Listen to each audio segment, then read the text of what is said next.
मुरादाबाद जिले में नगर निगम के द्वारा टैक्स बकाया होने की वजह से दुकानों पर सीलिंग की कार्यवाही की गई है।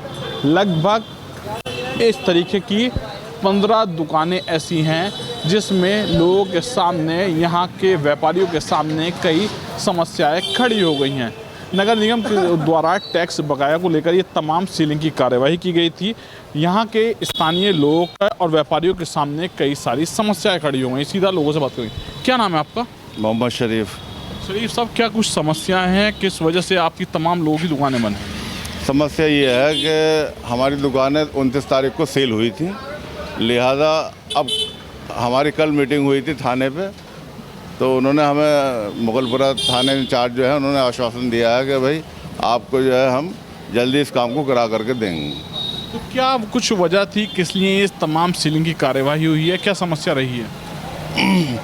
समस्या बस उनकी तरह से लापरवाही है जो इसके सदर हैं। अगर वो चाहते तो जल्दी खुल जाती, जैसे हम सफ़र हाल खुला हुआ है ऐसी दुकानें भी हमारी खुलवा देते। हम बेरोज़गार हो गए सब लोग, ये है। और भी लोग हैं जी। क्या नाम है आपका? मेरा नाम मोहम्मद कासिम है। कासिम, अगर बात करें ये तमाम दुकानों पर सीलिंग की कार्यवाही हुई है, क्या कुछ वजह है, आगे क्या क्यों सीलिंग हुई है? देखिए, ये नगर निगम का कुछ बकाया हम सफ़र शादी हॉल पे है जो कि हम सफ़र कमेटी ने जमा नहीं किया, लेकिन क्या प्रोसीजर है ये तो आला अधिकारी कमेटी जाने। लिहाजा हमारी जो रसीदें कटती हैं, जो हम जमा करते हैं किराया, उस पर टैक्स का बिल्कुल अमाउंट बिल्कुल फ़ाइनल लिख कर आता है। हम तो नगर निगम के आपके चैनल के माध्यम से यही कहना चाहेंगे अपने अधिकारी से जो अपर नगर आयुक्त के साहब, हमारा इतना किराया नहीं है इस हम सफ़र का दुकानों का जितना आपने टैक्स बढ़ा दिया। लिहाजा इसमें हमारा कंजेशन करिए और हमारी कमेटी का भी थोड़ा सा काम कर दीजिए जो हमें रोज़मर्रा की पटरी पर हमारा कारोबार आ सके। मैं यही रिक्वेस्ट करूँगा डीएम साहब से भी और आला अधिकारियों से भी कि इतना बड़े बड़े टैक्स ना लगाएं ताकि जो आम जनता परेशान हो जाती है। हम बेरोज़गार हो गए बिल्कुल। कितने का ये टैक्स लगा है? कितना टैक्स लगता था? देखिए, जो हमें इन्होंने कमेटी के सदस्यों ने बताया वो लगभग 7.25 लाख रुपए के आसपास बताया और इनकी वार्ता बराबर चल रही है अधिकारियों के बीच, लेकिन 1 महीना हो गया, 1 महीने से दुकानें पूरी ऑफ है। किस तरीके से रोज़गार चल रहा है, किस तरीके से घर का खाना खर्चा कर रहे हैं? ये समझ लीजिए बिल्कुल स्थिति माइनस पे कगार पे आ चुके हैं। और इतनी दिन हो गए, हम काफ़ी अधिकारियों के पास भी गए, जो छोटे छोटे अधिकारी हैं उनके पास भी जाके हमने वार्ता की। वो हमसे ये कह रहे हैं कि बस आप टैक्स जमा करिए और दुकानें आपकी खुल जाएंगी। लिहाजा मेरे आपके चैनल के माध्यम से अनुरोध है कि हमारी आप थोड़ा सा बात ऊपर तक पहुंचाइए ताकि हमारे अधिकारी हमारा काम कर सकें।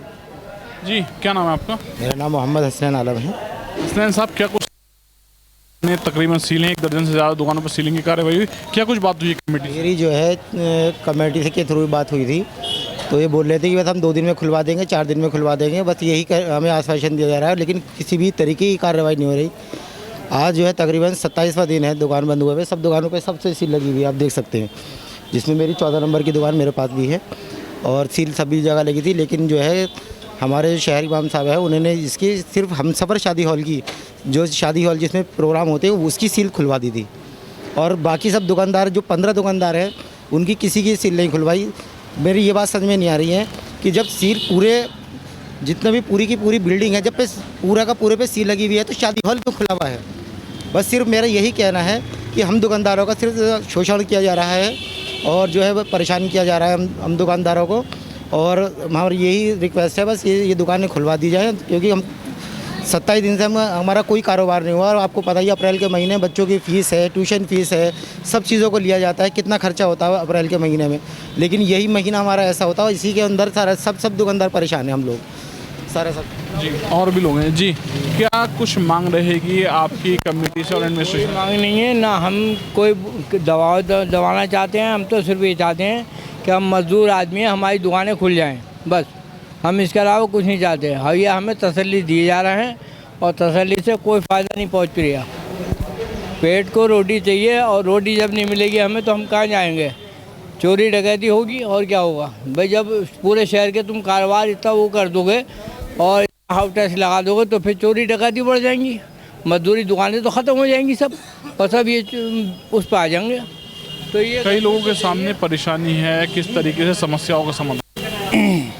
परेशानी यही है, सब बेरोज़गार हो गए और अब हम ये चाहते हैं कि दुकानें खुल जाएं, हमारा रोज़गार चालू हो जाए। बस हमारी इन लोगों से ये जो कमेटी वाले हैं या हुकूमत है, भाई हुकूमत हमारी तरफ को देगे, इस पर इतना टैक्स ना लगाए, कम कर दे टैक्स को और ये दुकानें खुल जाएं, बस और क्या है।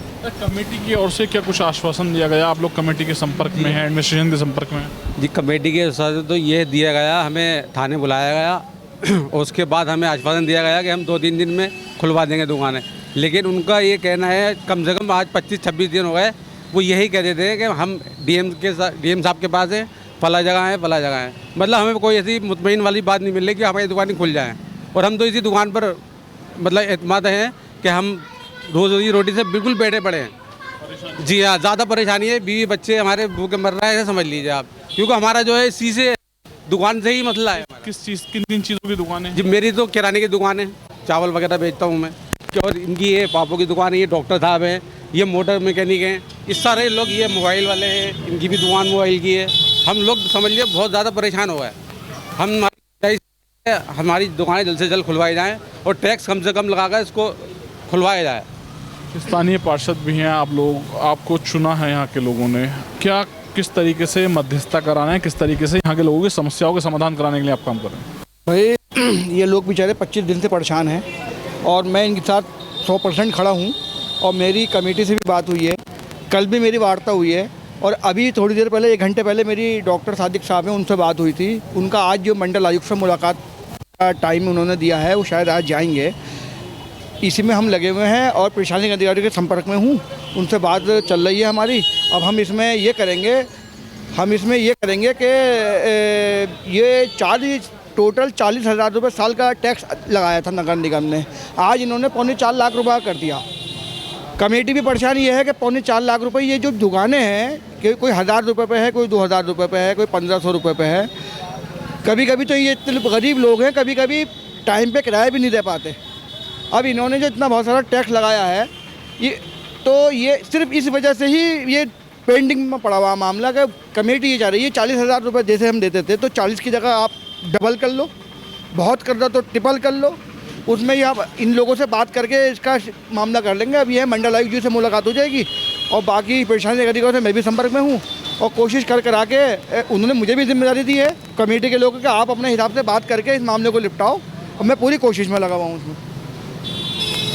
देखिए, मुरादाबाद के मुगलपुरा इलाके में चल रही इस समस्या को लेकर स्थानीय पार्षद एडमिनिस्ट्रेशन के संपर्क में है और कमेटी के लोगों के संपर्क में है। इन लोगों का कहना है कि जल्द से जल्द इनकी समस्याओं का समाधान हो, क्योंकि 15 परिवारों की रोजी रोटी के सामने आर्थिक संकट खड़ा हुआ है। स्थानीय एडमिनिस्ट्रेशन से लोगों ने अपनी कई मांगे रखी हैं। Shariq Siddiqui, TV9 Moradabad. Fenesta windows, beautiful and durable designs, installation से मेंटेनेंस की लाइफ लॉन्ग कस्टमर सर्विस। आपके घर में फिनिस्टा नहीं है तो कॉल कीजिए। फाइनर फिनिस्टा।